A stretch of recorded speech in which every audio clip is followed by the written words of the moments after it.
Selon une étude britannique, près de la moitié de la nourriture produite dans le monde finit par être jetée.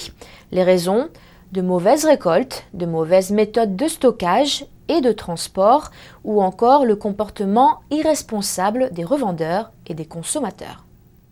Jusqu'à la moitié de toute la nourriture produite dans le monde finit par être jetée en raison de mauvaises récoltes, de mauvais stockages, de mauvaises méthodes de transport ou encore le comportement irresponsable de certains revendeurs et consommateurs.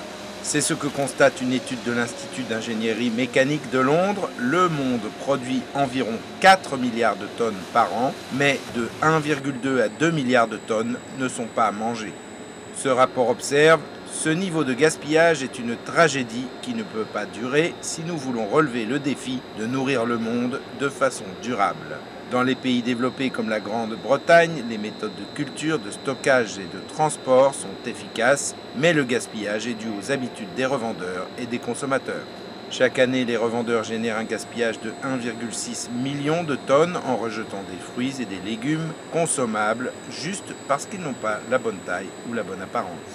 Le rapport continue: 30% de ce qui est récolté au champ n'arrive jamais jusqu'au marché ou le supermarché pour des raisons de sélection de taille et de qualité et de non-correspondance aux critères purement esthétiques.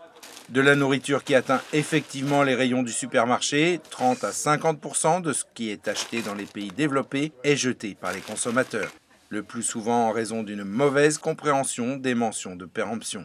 La mention « à consommer avant » signifie qu'il y a un risque sanitaire à consommer le produit après cette date. La mention à consommer de préférence avant signifie que la qualité du produit pourra être altérée après la date indiquée sans pour autant présenter de risque de santé. Mais les consommateurs font peu de différence entre ces mentions et jettent la nourriture dès que la date indiquée est dépassée.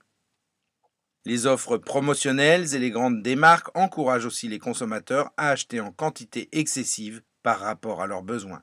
En Grande-Bretagne, l'équivalent de 16,3 milliards de dollars de nourriture est jeté chaque année par les foyers, alors qu'un dixième de cette nourriture est encore parfaitement mangeable. Selon la Trussell Trust, une organisation caritative britannique qui gère les banques alimentaires, 13 millions de personnes vivent sous le seuil de la pauvreté en Grande-Bretagne. Nous avons eu la chance d'accéder à de la nourriture bon marché pendant longtemps. Lorsque la nourriture n'est pas chère, nous sommes un peu plus difficiles que nous ne devrions l'être. Mais ce n'est pas le cas aujourd'hui. Nous vivions avec les conséquences du gaspillage dans l'augmentation des prix et la pression monte pour les familles à bas revenus.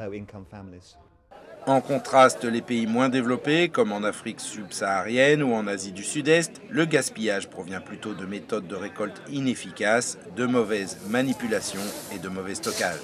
Dans les pays du sud-est asiatique, par exemple, la perte de riz se situe entre 37 à 80% de la production entière, soit 180 millions de tonnes par an.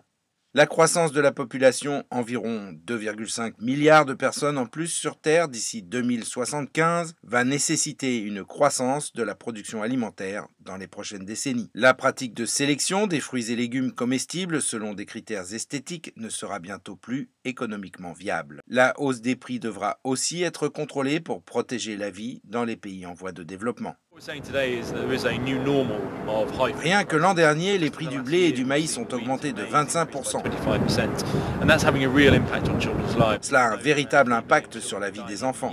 Nous savons déjà que près de 3 millions d'enfants meurent chaque année en raison de la malnutrition et la crise des prix. Mais l'année prochaine, cela pourrait encore empirer. Les gouvernements ne devraient donc plus attendre pour éliminer les pratiques de gaspillage et amener les revendeurs et les consommateurs à changer leurs habitudes.